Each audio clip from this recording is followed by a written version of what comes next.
Hello guys, welcome to Engineering Physicists. So today we are gonna talk about Elon Musk's dream project, the Hyperloops.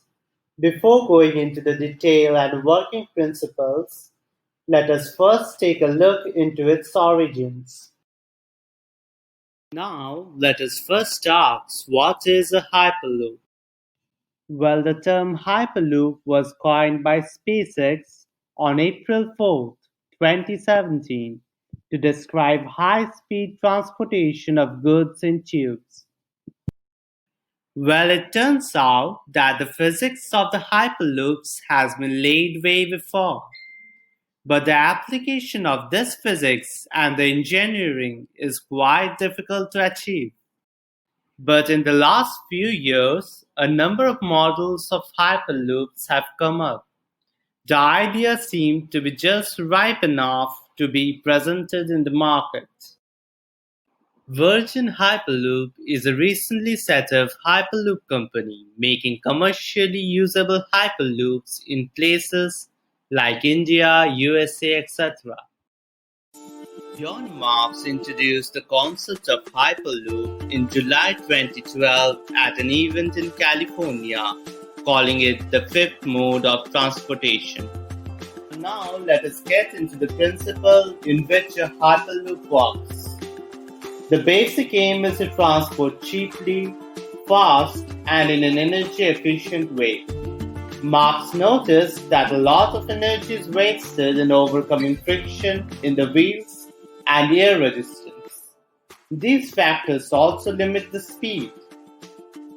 The idea of Hyperloop tries to remove these omnipresent losses.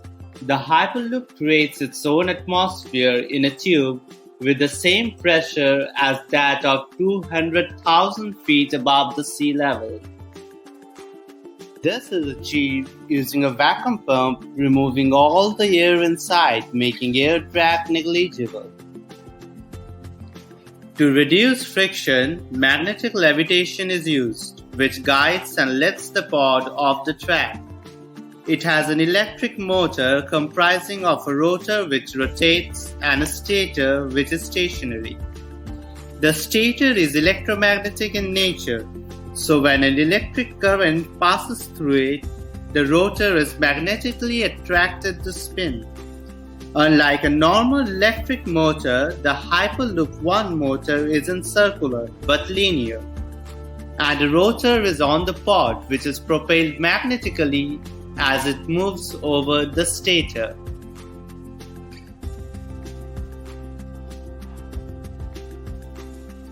Hyperloops have capabilities of reaching speeds of thousands of miles per hour with intake of very little energy, giving room to long-term, fast, cheap, and reliable transport.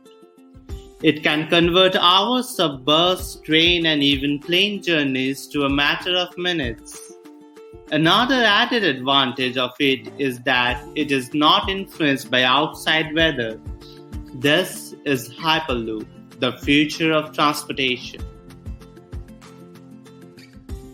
Well, that's all for today. Subscribe and stay tuned.